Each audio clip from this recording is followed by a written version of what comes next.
Let's knit a vertical herringbone ribbed hat. This makes a warm, thick hat that's perfect for the coldest weather. It features a ribbed brim and vertical columns of the iconic herringbone stitch with a drawstring crown. This hat is knit side to side as a flat panel and then seamed up the side and have a drawstring bulkier crown there for a slouchy hat.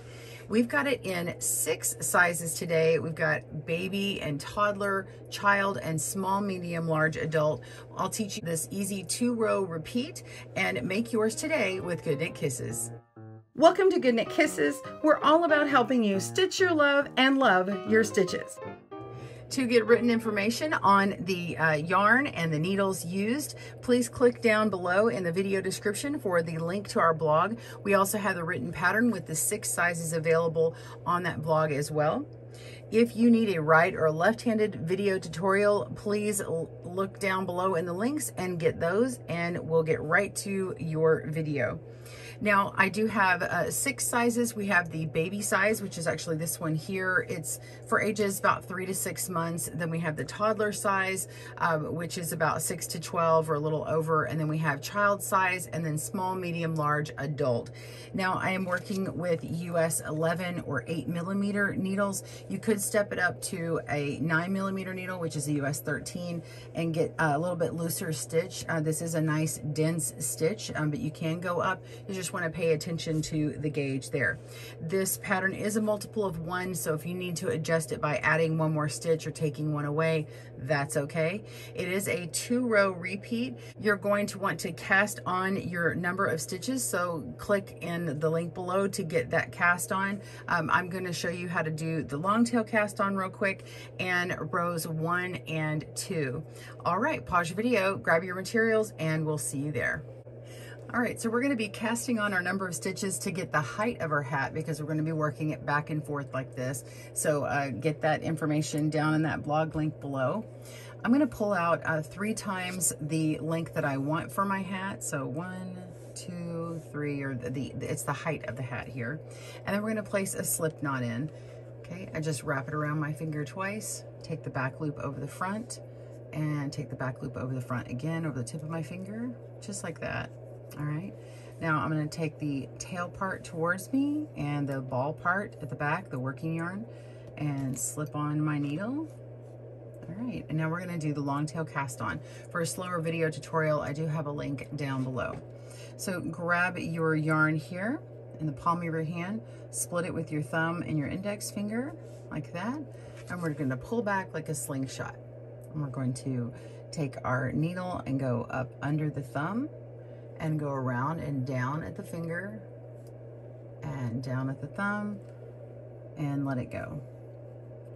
I like to kind of put my finger on here and make sure I have a little bit of a spacing. Do that again, up at the thumb, around and down at the finger, down at the thumb, and let it go. So continue casting on. Pause your video, rewind, slow down if you need to.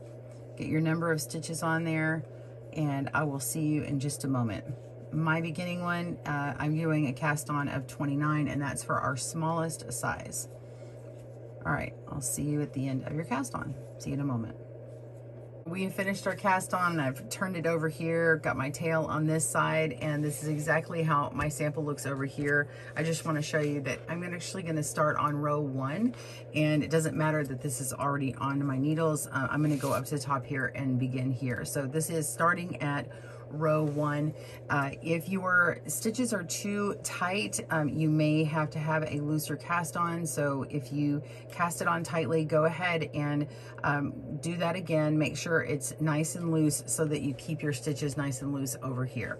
All right, let's jump over for row 1. All right, so row 1 is actually your right side, and we're gonna start by knitting the first 2 stitches together in the back loop, but we're not going to drop both stitches after. So we're actually gonna be working the second stitch twice. Okay, so gonna go into the back loop. You can put your stitches at the tip of your needle and knit in the back loop, pull through, just like you normally knit, and then drop off that very first stitch.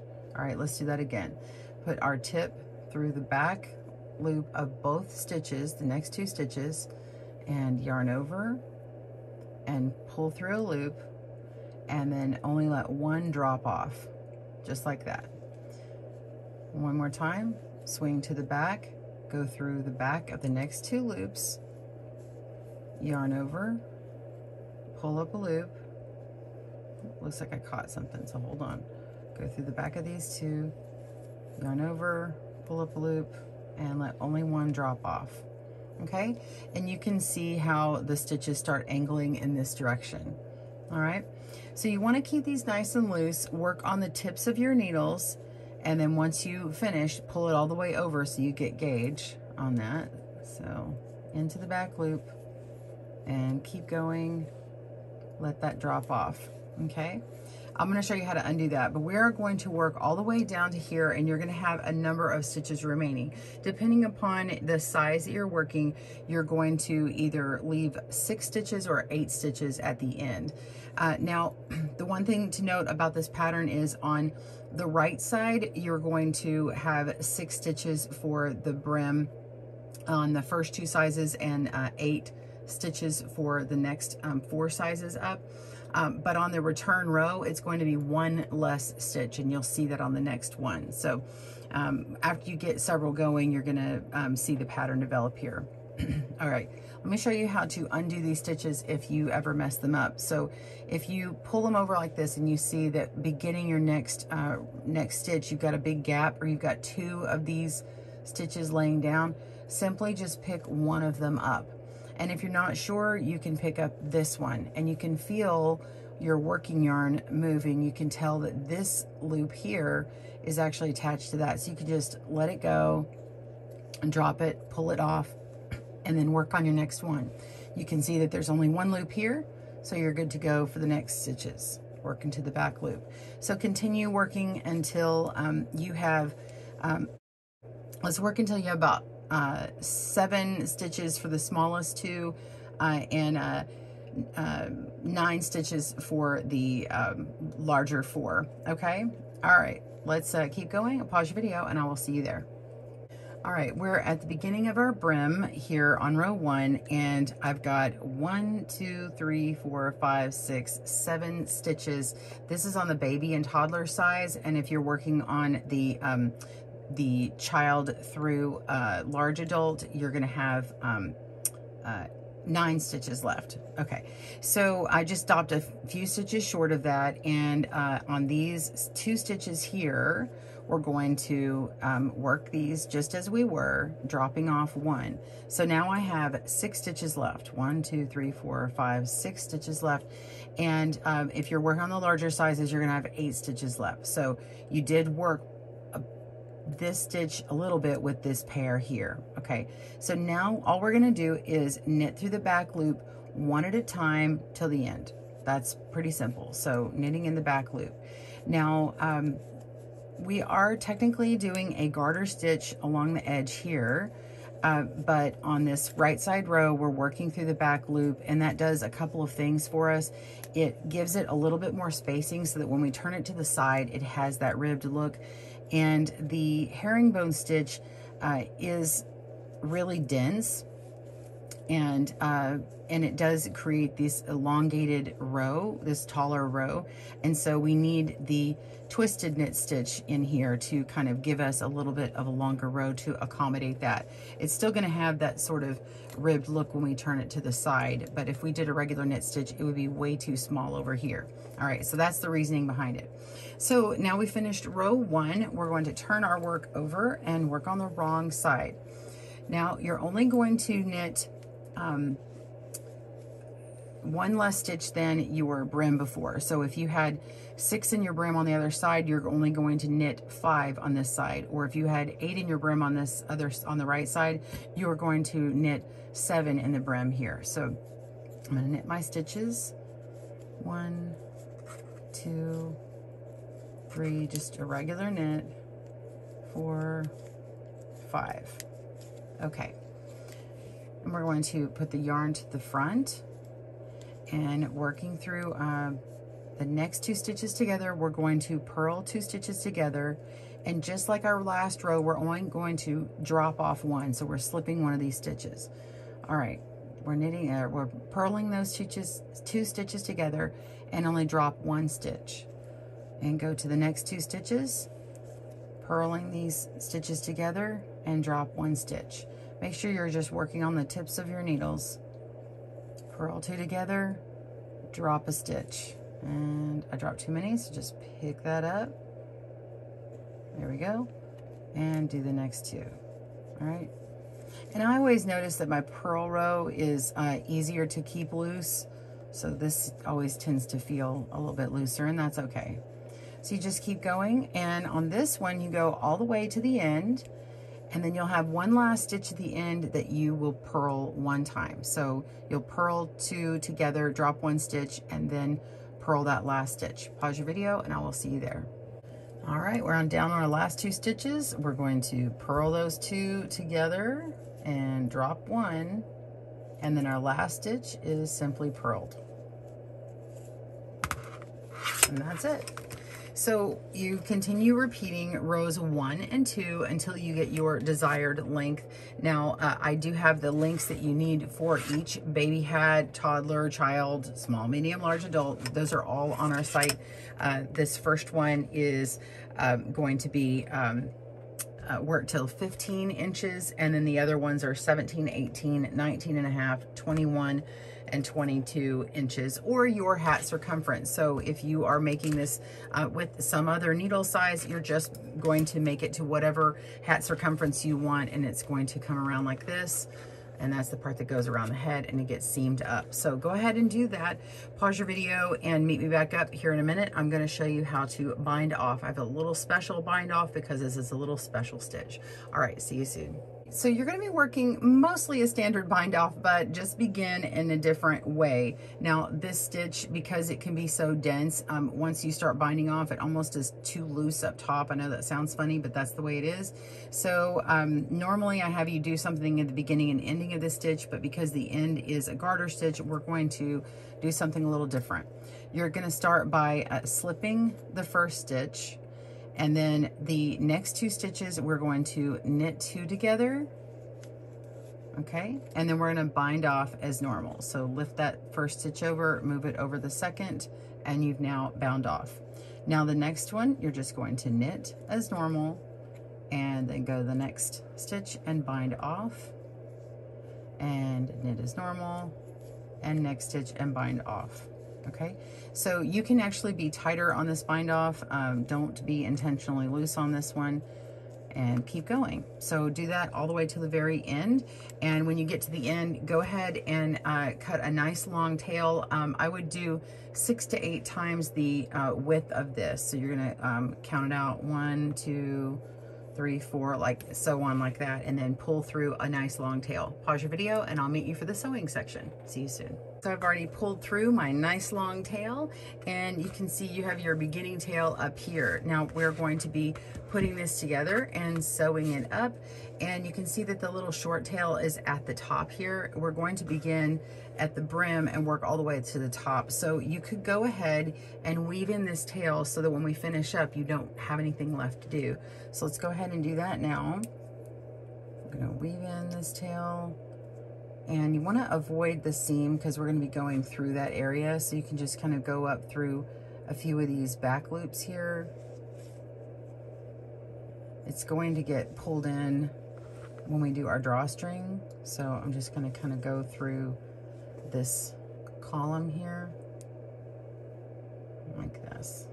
It's just the back of this herringbone.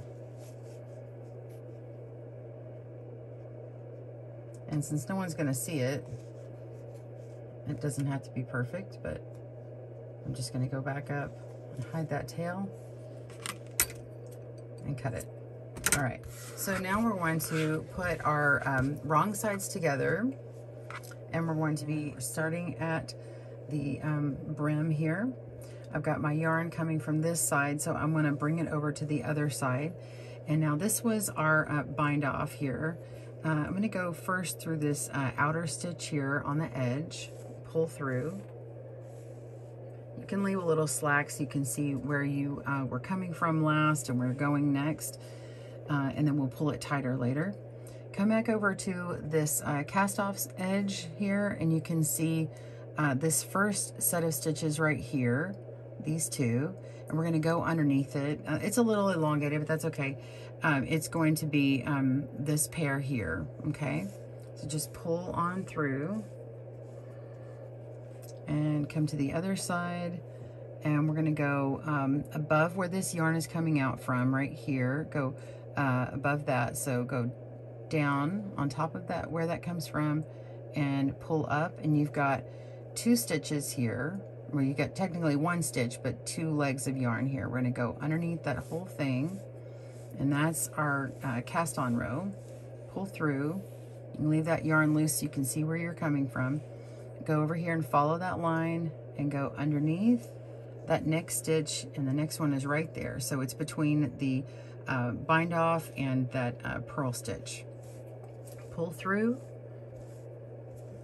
and zigzag over to the other side, follow that yarn down and pull up a stitch, and then go through both legs of that stitch.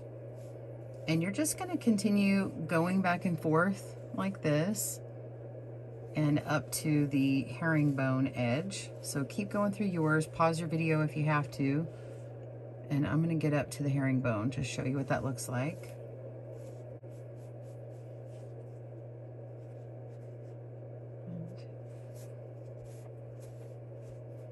If you go a little too far up on one side than another, you can always double back down and go through another stitch again to kind of catch up on whichever side you need. It's called easing the fullness. So I'm coming up to where my brim is finishing and the herringbone is starting, just making sure to go through a full stitch, both legs of those stitches. Pull through, go into the other side.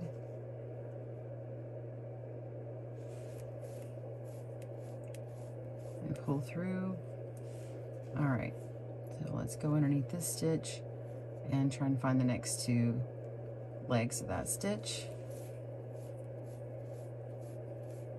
And go to the other side. I want to make sure that this cast on edge is going to stay on the edge over here, so make sure it goes to the back, so we're only looking at front stitches here. So I'm going to grab these next 2.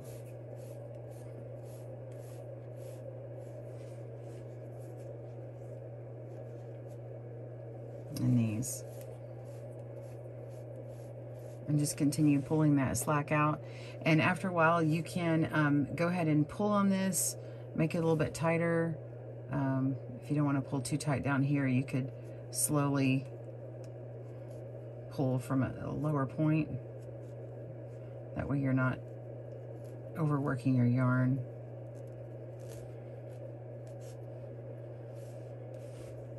There we go. So I just start tugging and find where it comes from the bottom.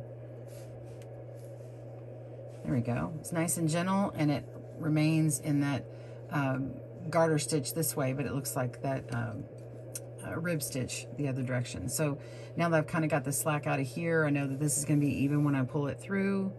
There we go, and it tends to just disappear. So you're going to continue zigzagging back and forth until you get to the end. Pause your video, and I'll meet you back up for the top. See you in a minute. Just want to show you as I'm going further up. You can see this little bump here is actually where I'm going.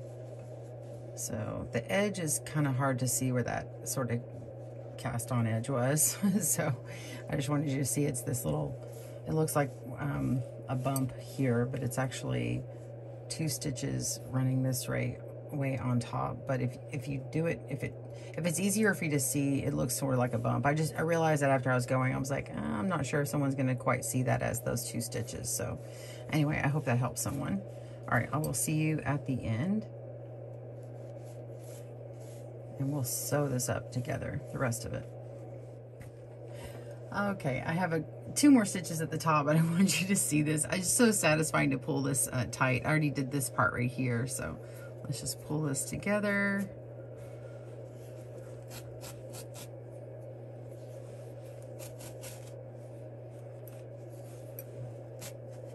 There we go. Ah, I love it. It's so pretty. All right, so now I've got the last couple stitches.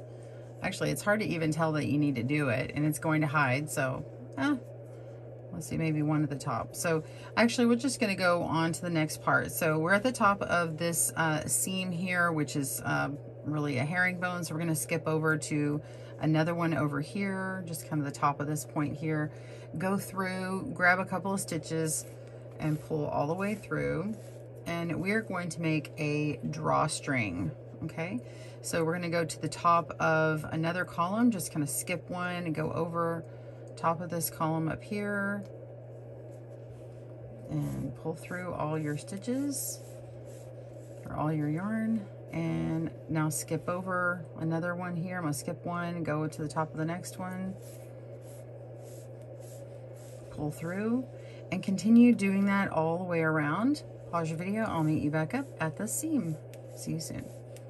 All right, I've got one more left. I'm going every other one, and I'm back at the seam. So go through there,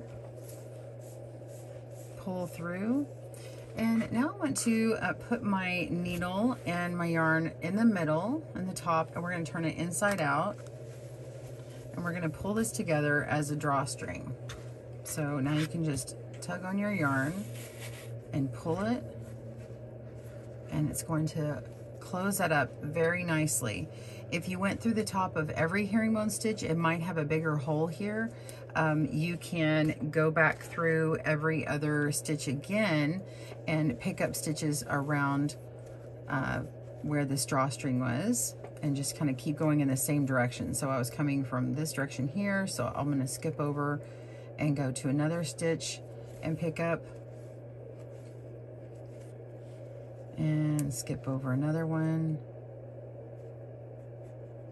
and pick up. And you're basically reinforcing with a second drawstring. It's really nice, so you can get it as tight as you need to without breaking the yarn. So I'm just going to pick up a few more stitches.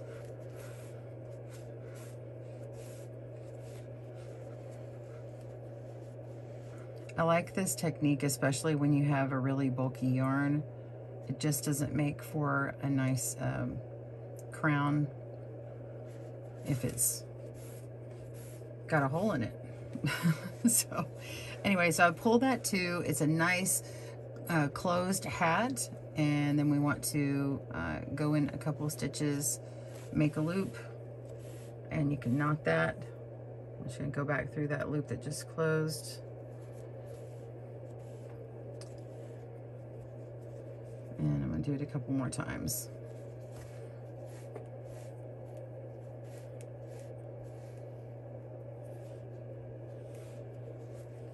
All right, so go ahead and finish weaving in your tail, and pause your video, and I'll show you what it looks like. All right, well, here we go, our hat.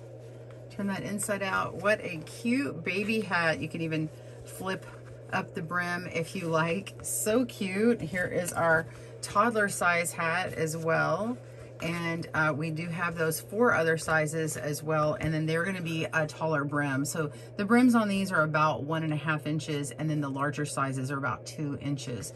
So all the other dimensions will be on our website. You can download that pattern ad-free off of Ravelry and Etsy stores if you like.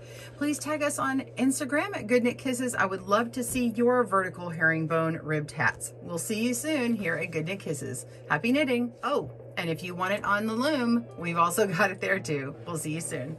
Thanks for joining us today, where we help you stitch your love and love your stitches. See you again soon.